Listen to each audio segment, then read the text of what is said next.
E aí, pessoal? Hoje vou contar alguns dos causos mais impressionantes que já passaram por aqui no canal. Antes de começar, já deixa o seu like e se inscreve, porque isso ajuda demais a gente. Prepare-se para histórias de assombração, mistério e coragem do nosso sertão que vão arrepiar até os cabelos. Fica comigo até o final, porque cada causo é mais incrível que o outro.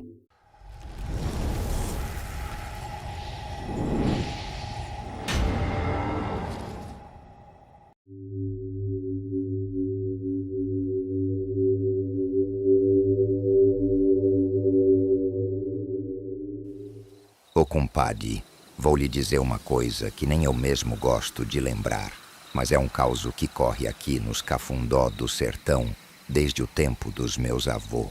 Quem me contou primeiro foi seu Antero, um velho roceiro de fala mansa, desses que vivia com o pé rachado da lida e o chapéu de palha gasto no cocuruto. Ele dizia que numa certa encruzilhada de terra batida, lá pros lados da Serra do Umburana, sempre aparecia um cachorro preto, grande que só a peste, e que ninguém sabia de onde vinha. O bicho brotava assim do nada, como se surgisse da poeira, e ficava só no espreita, com o olho faiscando vermelho feito brasa de fogueira apagando. Seu Antero contava que o bicho não latia, não rosnava nem abanava rabo como cachorro de gente.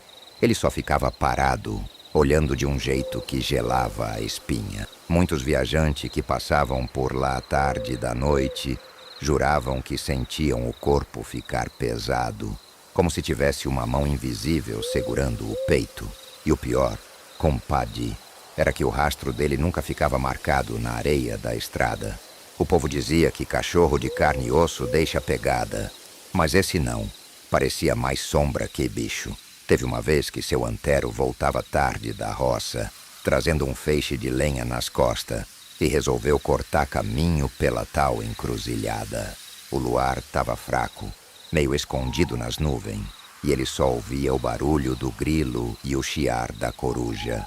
Foi quando deu de cara com o cão. O bicho saiu de trás de uma cerca, se botou bem no meio do caminho e ficou olhando fixo. Seu Antero disse que o coração quase parou.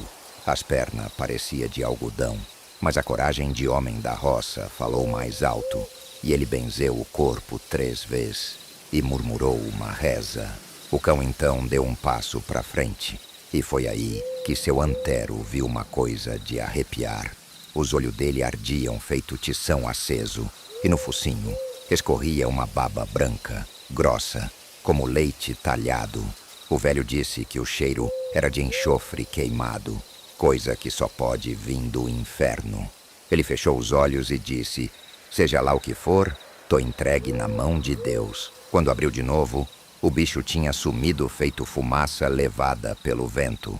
Só que a história não acaba aí não. Dias depois, outros cabra da região também começaram a ver o tal cachorro. Zé Raimundo, que vivia de vender rapadura na feira, contou que o cão correu atrás dele a noite inteira, até a porta de casa. Mas assim que a mulher acendeu o candeeiro e abriu a porta, o bicho sumiu de uma vez, como se a luz tivesse espantado. O povo começou a dizer que o cão não gostava de claridade, que era coisa das trevas mesmo.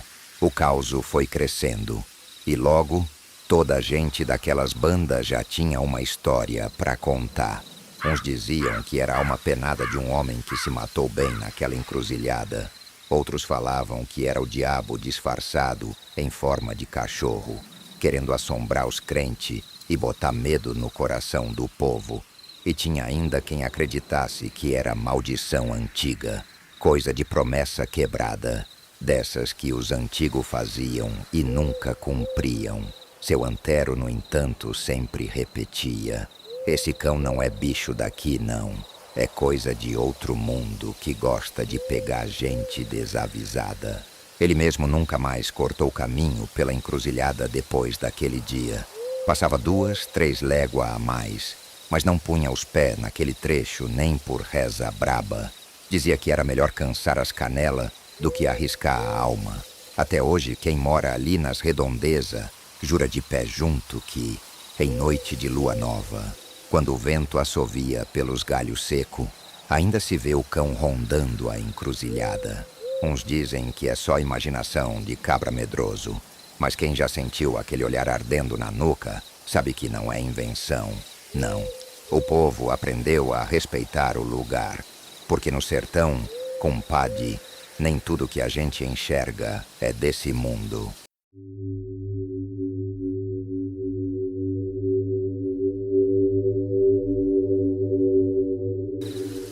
Lá pros lados do Riacho do Cedro, existia as ruínas de uma antiga fazenda, dessas de casa grande e senzala que o tempo e o mato engoliram. Dona Firmina, lavadeira das boas, contava que quando ia de madrugada lavar roupa no rio, escutava um choro vindo das paredes quebradas da senzala. Não era choro de gente viva, não. Era um lamento arrastado, doído, que fazia a água da cacimba gelar na barriga de quem ouvia.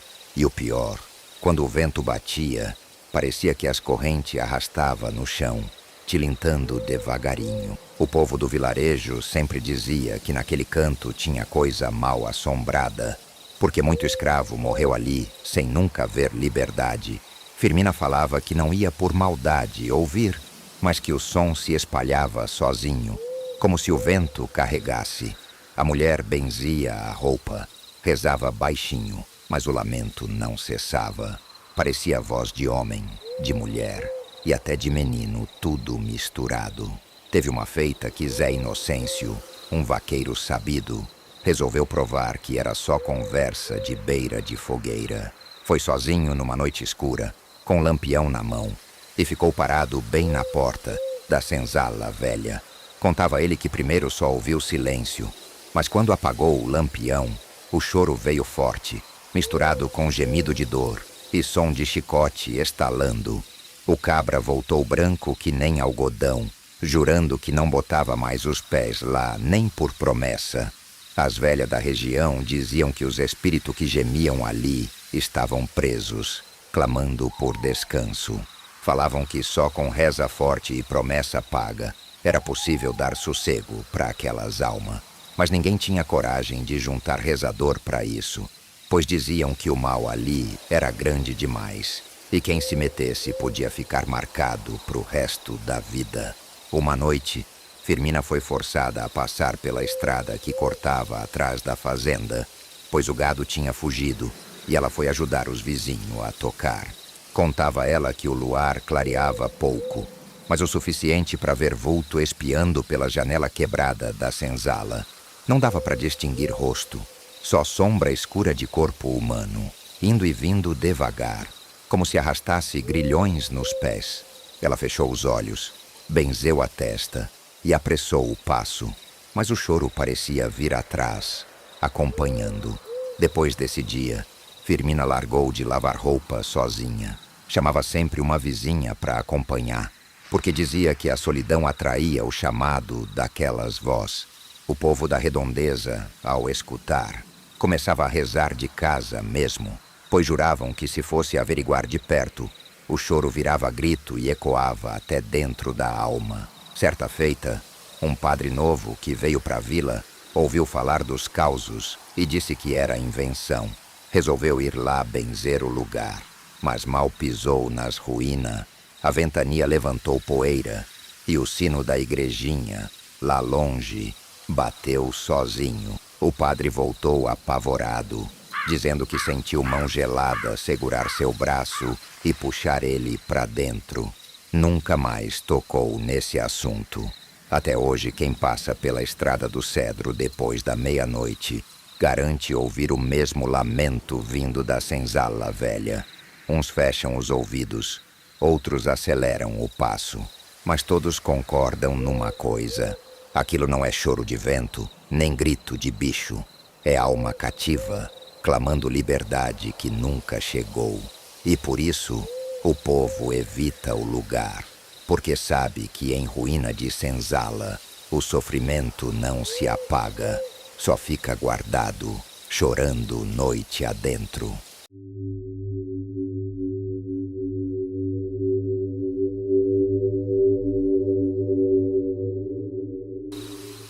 Nos confins do sertão, ali pros lados da Serra do Umbuzeiro, o povo antigo jurava que morava uma assombração diferente das demais. Não era a alma de vaqueiro sem cabeça, nem o cão da encruzilhada, mas sim uma moça de branco, sempre coberta por um véu rasgado e sujo de barro. O nome dela se perdeu no tempo, mas os mais velhos diziam que foi noiva, dessas cheias de esperança, que morreu justo no dia do casamento, caída do cavalo, na descida da ladeira da serra. Desde então, sua alma não descansou, e em noite de lua clara, aparece caminhando devagar, como se ainda procurasse o altar perdido. Quem contava isso era seu Laurentino, homem antigo que tinha roçado na serra desde menino. Ele falava que já tinha visto a moça mais de uma vez. A visão era sempre a mesma, um vulto branco, vestido comprido arrastando no chão, caminhando com o rosto encoberto pelo véu.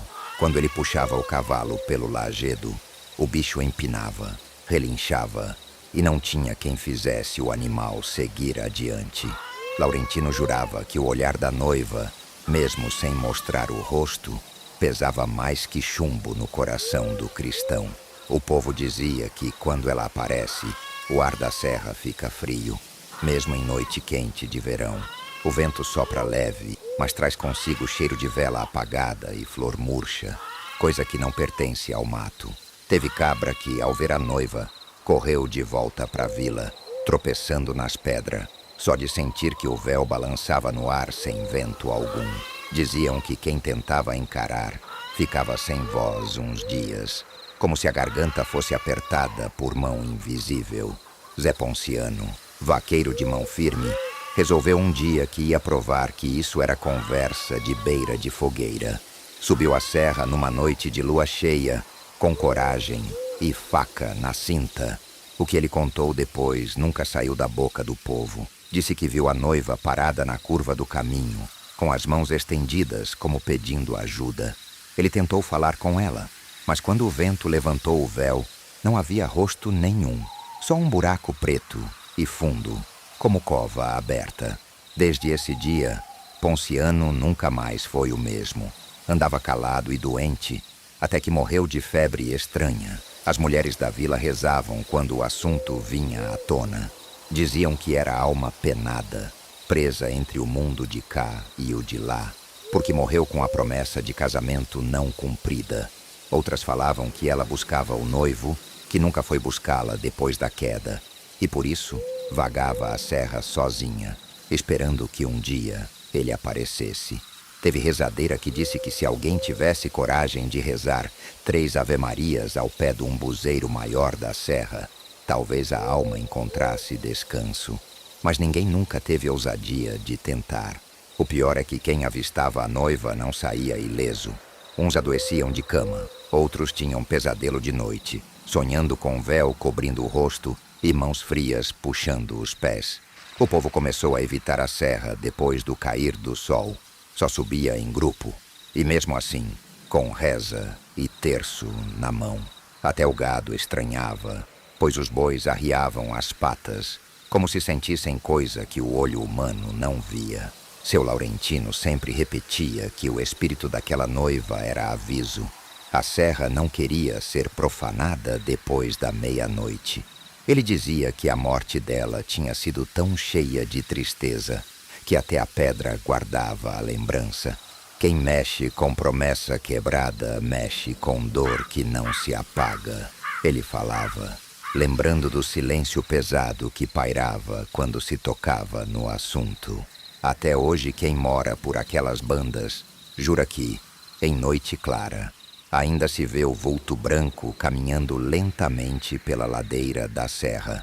Uns dizem que ela sobe, outros que ela desce, mas todos concordam que o véu cobre o rosto e que nunca se deve tentar levantar, porque no sertão todo mundo sabe. Promessa feita e não cumprida vira assombração, e a noiva da Serra do Umbuzeiro é lembrança viva disso.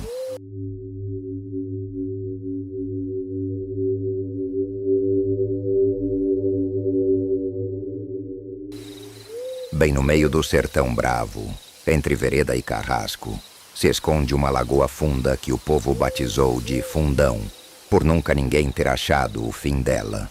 Os mais velhos diz que a água ali é traiçoeira, engole até boi inteiro sem deixar rastreio. Mas o que mais assusta não é a profundeza, não, senhor. É a tal luz que aparece boiando por cima dela, em noite de lua escura. Uma tocha sem chama, brilhando sozinha, como se fosse estrela caída do céu. Quem vê de longe até pensa que é alguém acendendo lampião na beira d'água, mas quem chega perto descobre que não tem viva alma ali. Dona Maria das Dores, que foi parteira conhecida por toda a redondeza, contava que viu a luz quando voltava da casa de uma comadre, já de madrugada. Disse que parecia que a chama chamava, piscando devagar, como quem acena com a mão. Ela, curiosa, quase botou os pés dentro da água, mas um vento forte soprou e o cavalo empinou, se recusando a chegar mais perto. A luz sumiu num piscar de olho e ela agradeceu a Deus por não ter se deixado levar, porque jurava que, se tivesse dado mais um passo, não voltava para contar. O povo dizia que aquela luz era a alma penada de gente que morreu afogado, preso no lodo do Fundão. Uns falavam que era de um vaqueiro que caiu com o cavalo tentando atravessar. Outros juravam que era pescador que nunca mais voltou para casa. Seja como for, a verdade é que a luz nunca falha. Toda noite de sexta-feira, quando já o vento muda e o sapo calam, ela surge, vagando de um lado para o outro, como se procurasse companhia para arrastar para o fundo. Zé Pequeno, rapaz teimoso e descrente, resolveu caçar o mistério. Levou rede, canoa e um lampião para esperar a tal luz. Diz que ficou sentado até quase meia-noite, sem nada acontecer. Mas, de repente, o lampião dele apagou sozinho, sem vento nenhum. No mesmo instante, a luz apareceu bem no meio da lagoa, se movendo suave. Ele remou em direção a ela, e quanto mais remava, mais a luz se afastava, rindo em silêncio. Zé Pequeno voltou só no outro dia de manhã, molhado até os ossos, dizendo que a canoa virou sem explicação e que mãos frias tentaram puxar ele pro fundo. Desde então, a lagoa virou lugar de respeito. Ninguém mais se atreveu a pescar por lá depois do escurecer. O gado que passava perto se assustava fácil, e até os cachorros latiam para a água como se enxergassem coisa que o olho da gente não vê. O povo aprendeu a não falar o nome da lagoa em voz alta durante a noite, porque diziam que isso chamava a luz para perto. Teve também a história de um casal de noivo que tentou namorar na beira da lagoa, escondido da família. A moça contou depois que viu a luz refletida nos olhos do rapaz e, de repente, ele desmaiou, caindo no chão duro feito pedra. Só voltou a si quando o sol nasceu e nunca mais quis falar do que sentiu. A moça jurava que uma voz chamava pelo nome dele dentro da água, doce feito canção de ninar, mas ao mesmo tempo assustadora. Os mais religiosos acreditavam que aquela luz era castigo, sinal de promessa quebrada, ou pecado antigo que ficou preso no fundão. Já os mais supersticiosos falavam que era o próprio diabo disfarçado, tentando atrair as almas curiosas. O certo é que todo mundo respeitava o lugar, porque no sertão, quando coisa ruim aparece repetida vez, é porque tem verdade por trás. Até os dias de hoje, quem passa perto da lagoa garante ver o clarão leve sobre a água. Uns dizem que é fogo fátuo, coisa da natureza, mas quem cresceu ouvindo os causos dos antigos sabe que não é só isso. Não, é a luz da lagoa do Fundão, sempre à espera de mais um incauto para arrastar pro fundo, onde nunca se acha volta.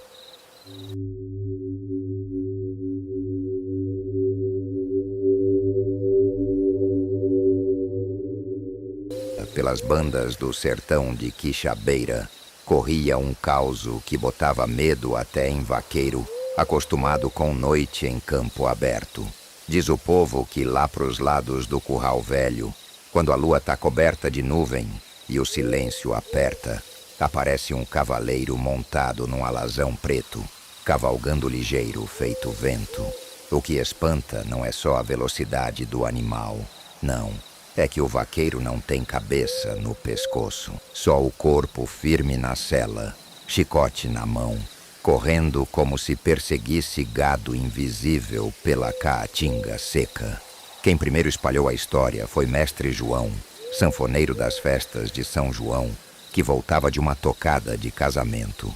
Contava ele que, ao dobrar a estrada de barro, escutou cascos batendo forte atrás dele, virou para ver quem vinha, e o sangue gelou quando percebeu que era um cavaleiro sem cabeça. Disse que o bicho passou por ele num galope tão rápido que levantou poeira, e o cheiro de couro queimado ficou no ar. Desde esse dia, Mestre João nunca mais viajou sozinho de madrugada. O povo acreditava que aquele era o espírito de um vaqueiro que morreu numa vaquejada, degolado por uma cerca de arame farpado, quando tentava pegar o boi fujão. Como morreu sem confissão e com a alma cheia de raiva, ficou condenado a vagar pela noite, procurando eternamente a cabeça perdida. Alguns diziam que se alguém tivesse a ousadia de segurar o cavalo dele pela rédea, podia ver a cabeça do vaqueiro amarrada na garupa, chorando sangue e pedindo água. Teve uma vez que Chico Terto, homem valente, quis provar que isso era conversa fiada. Montou no cavalo e foi esperar na estrada, onde diziam que a assombração aparecia. Meia-noite bateu e logo veio o som dos cascos, ecoando pelo lajedo. Chico jurava que ia encarar, mas quando viu o vaqueiro sem cabeça passar correndo, o cavalo dele disparou sozinho, sem que desse jeito de segurar. Dizem que Chico voltou para Vila Branco como vela, tremendo dos pés à cabeça, e nunca mais zombou das histórias. Os mais antigos sempre alertavam: quem encontra o vaqueiro sem cabeça e tenta segui-lo, acaba perdido no mato. Muitos viajantes juraram que o seguiram achando que era vaqueiro de verdade guiando o caminho, mas acabaram rodando em círculo até o amanhecer, sem saber onde estavam.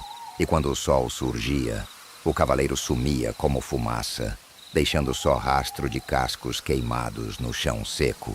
Tinha também quem dissesse que o vaqueiro sem cabeça aparecia como aviso. Alguns contavam que depois de avistá-lo, logo vinha desgraça na família, morte de alguém próximo, ou seca braba que derrubava a colheita.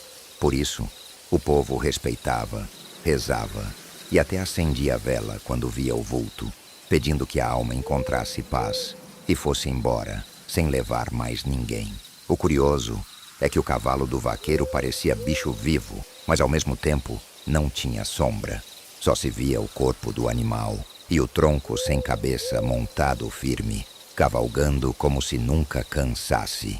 Diziam que se alguém escutasse o tropel dos cascos atrás de si, nunca devia olhar para trás, porque quem encara o vaqueiro sem cabeça corre o risco de ficar cego ou perder o juízo para sempre. Até hoje, nos arredores de Quixabeira, tem gente que evita andar de noite pelas estradas de barro. O medo não é de onça nem de cangaceiro, mas sim do vaqueiro sem cabeça, que continua vagando, condenado a correr sem destino, procurando o que perdeu. E o povo do sertão sabe bem, quando a lenda não morre, é porque a alma continua viva, rodando na escuridão da caatinga.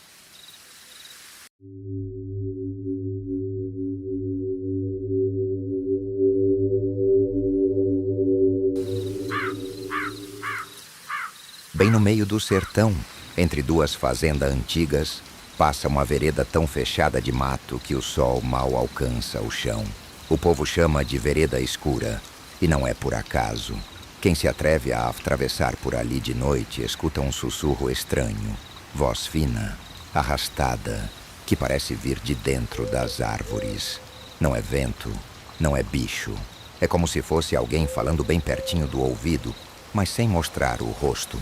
Os mais velhos dizem que a vereda foi mal assombrada desde que um crime sem perdão aconteceu por lá. Reza a lenda que, tempos atrás, um vaqueiro matou o próprio irmão por causa de terra. bem no meio do caminho. O sangue correu no chão e o corpo foi deixado ao relento, sem reza nem cruz. Desde então, o espírito do irmão injustiçado ficou preso entre as árvores, sem poder seguir viagem. E a voz que se ouve na vereda é dele, pedindo vingança, ou apenas lembrando da dor da morte traiçoeira. Quem passa diz que o sussurro chama pelo nome, mesmo sem ninguém ter falado antes quem é. Dona Quitéria, que era rezadeira, contava que atravessou a vereda certa vez carregando remédio de mato. No meio do caminho, ouviu nitidamente alguém dizer: "Volta, volta." Ela quase largou tudo e correu, mas como era mulher de fé, rezou alto o Pai Nosso. O sussurro aumentou, como vento batendo em taquara, mas logo se calou. Ela saiu dali tremendo, jurando que nunca mais passava sem o terço na mão. Teve também o caso de Mané Galvão, que voltou da feira embriagado e resolveu cortar caminho pela vereda escura. O povo achou ele no outro dia, deitado no chão, pálido feito cera. Não tinha ferida, não tinha nada, só os olhos arregalados e a boca aberta, como se tivesse morrido de susto. Antes de partir de vez, ainda balbuciou que as vozes não deixam sair. Desde então, o povo dizia que o sussurro podia até tirar a alma de quem não tivesse fé firme. O mais medonho é que nem sempre o sussurro fala a palavra. Muitas vezes é só um arrastar de voz, um gemido baixo, como se alguém chorasse escondido. E pior, às vezes o som vem de todos os lados, fazendo o viajante se perder no escuro. Quem não conhece o caminho acaba dando volta no mesmo lugar, sem achar a saída, até que o galo cante e a primeira luz da manhã apareça. Alguns homens corajosos tentaram desafiar a vereda, indo em grupo com lamparina e faca na cinta. Mas mesmo assim, cada um jurava que ouviu coisas diferentes. Um dizia que a voz era de mulher, outro dizia que era de criança, e teve quem jurasse que era a própria voz dele, repetindo suas palavras como eco de cova. Isso só fez aumentar a certeza de que a vereda guarda segredos que nenhum cristão devia cutucar. O povo acredita que o sussurro é a alma do irmão traído, mas também tem quem diga que outros espíritos foram se juntando ali, como se a vereda fosse portal para os que não têm descanso. E é por isso que os sons mudam, que cada pessoa escuta diferente. Seja como for, a lição é sempre a mesma. Não se entra na vereda escura sem reza, porque quem entra com o coração fraco pode não voltar.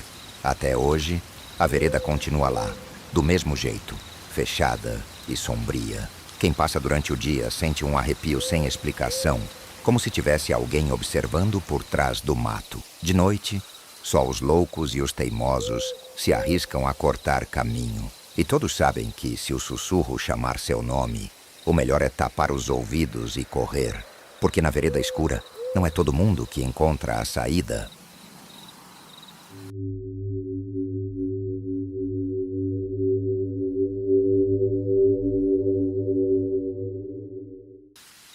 No sertão de Barra do Brejo, havia um riacho que no verão secava quase por completo, deixando apenas poças de água e barro rachado.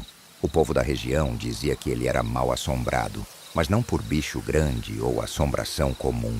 Era por causa da criança que apareceu ali numa noite de lua cheia, chorando baixinho, com roupa toda molhada e cheia de lama. Ninguém sabia quem era, nem de onde tinha vindo, mas o choro ecoava pela margem e parecia chamar pelo nome dos transeuntes. Seu Benedito, homem antigo e respeitado, contou que uma vez ia passar pela margem do riacho voltando da roça, quando ouviu o chorinho insistente. Primeiro pensou que fosse criança de vizinho, mas ao se aproximar, não viu ninguém, só um vulto pequeno, encolhido na lama, olhando fixamente com olhos grandes e úmidos. Ele tentou falar com a criança, perguntar se precisava de ajuda, mas o som que saía dela era misto de choro e risada, algo que mexia com o peito de qualquer homem de fé. O povo começou a perceber que a criança só aparecia em noites quentes, quando o vento era leve e a água secava devagar. Alguns diziam que era a alma de criança que se afogou no riacho tempos atrás e que ficava presa ali, querendo brincar, mas sem corpo, nem casa para voltar. Quem se aproximava demais podia sentir uma mão fria tocar os pés e o barro mexer sozinho, como se alguém tivesse cavando por baixo. Dona Rosália, que morava perto do riacho, contava que certa vez saiu à noite para buscar água e deu de cara com a criança. Ela disse que tentou pegar no colo, mas o corpinho sumiu em suas mãos, deixando só um frio intenso e cheiro de terra molhada. Desde então, ela passou a acender vela toda noite no quintal, pedindo que a alma encontrasse descanso, e nunca mais voltou a passar perto do riacho sozinha. Teve também o caso de Zé do Curral, homem valente, que resolveu colocar armadilha para descobrir quem era a criança. Deixou uma tábua sobre a lama e esperou. Ao primeiro choro, a tábua estalou sozinha e a voz da criança gritou tão forte que o homem caiu de costas, com medo de quebrar o coração de quem quer que estivesse ali. Ele jurou que não era choro de gente viva, nem som de animal. Era algo entre os dois, fantasmagórico e doloroso. O pior é que a criança parecia se apegar a quem passava pelo riacho. Alguns voltavam da feira e sentiam o choro seguir até o portão de casa. Outros diziam que à noite ouviam risada baixa misturada com choro, como se a criança quisesse companhia. Por isso, o povo passou a respeitar e até rezar, deixando oferenda de pão ou vela no barranco, pedindo que a alma descansasse e não mais perturbasse os vivos. Os mais velhos ensinavam que, se você ouvir o choro, nunca tente tocar nem chamar pelo nome da criança, só rezar e passar reto, porque a alma que grita no riacho seco pode confundir o coração do homem e prender ele ali junto com a própria assombração. O sertão é cheio de mistério, e o riacho seco, com a criança chorando, é prova viva que nem toda alma encontra descanso. Até hoje, quando a lua cheia aparece e a água baixa no riacho, o som de choro ecoa pela mata, acompanhado de risadinha baixa. Quem escuta se encolhe de medo e passa rápido, sem olhar para trás. E o povo diz que é melhor assim, porque a criança do riacho seco ainda está por lá, esperando companhia, mas nunca para brincar de verdade.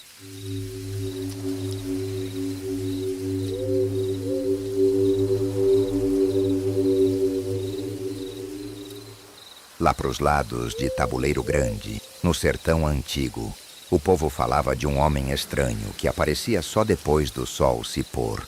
Chamavam ele de Homem do Chapéu de Palha. Não era homem comum, não, senhor. Sempre vinha com um chapéu grande, todo gasto e cheio de palha pendurada, roupa suja de pó e barro, e andava devagar, mas com passos firmes que faziam eco na terra seca.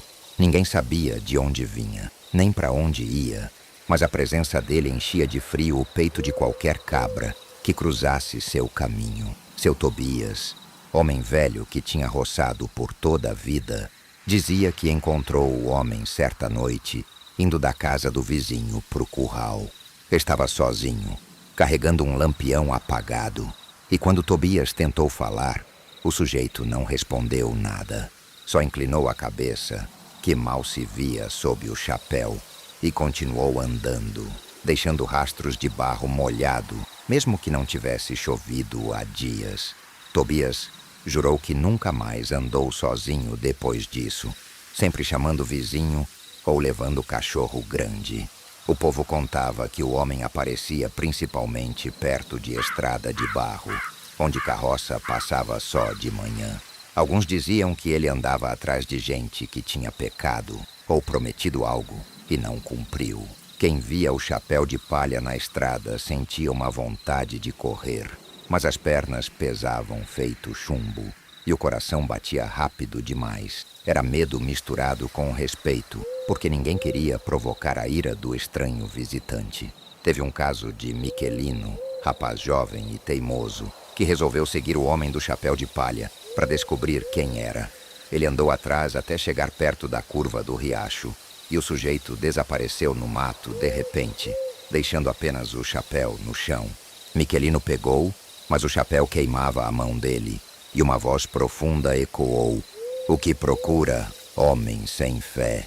Ele largou correndo, caiu na lama e jurou que nunca mais duvidaria das histórias do sertão. Algumas mulheres da vila diziam que o homem visitava só quem andava de noite sem fé ou sem oração. Ele não falava, mas a presença dele bastava para gelar o corpo.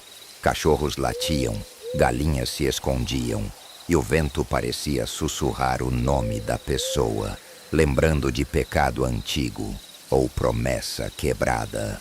Por isso, sempre que anoitecia, o povo acendia a vela, rezava e evitava cruzar a estrada sozinho. O mais assustador é que ninguém sabia se ele era alma de gente morta ou espírito antigo do sertão.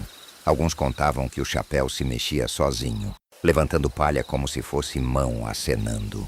Outros diziam que a sombra do homem era maior que o corpo, se estendendo pelo chão de terra, como se tivesse vida própria. E quem tentava encarar o olhar dele, mesmo sem ver rosto, sentia peso no peito e vontade de fugir para nunca mais voltar. O homem do chapéu de palha também aparecia perto de casas de gente que discutia ou brigava demais. Diziam que ele observava e, se sentisse má vontade, deixava sinal: passo pesado na soleira, galho quebrado ou lampião apagado ao lado da porta. Era aviso silencioso de que a paz precisava voltar, porque no sertão, o que se faz de errado à noite pode virar presença que ninguém quer por perto. Até hoje, quem mora por Tabuleiro Grande conta que, quando a lua tá baixa e a estrada parece deserta, é possível ver o chapéu de palha no meio do caminho, parado, esperando. Alguns passam rápido, outros rezam baixinho, mas todos sabem que não é brincadeira. O homem do chapéu de palha continua rondando, observando e lembrando que no sertão as noites guardam mistério e castigo, e quem não respeita pode se perder na escuridão.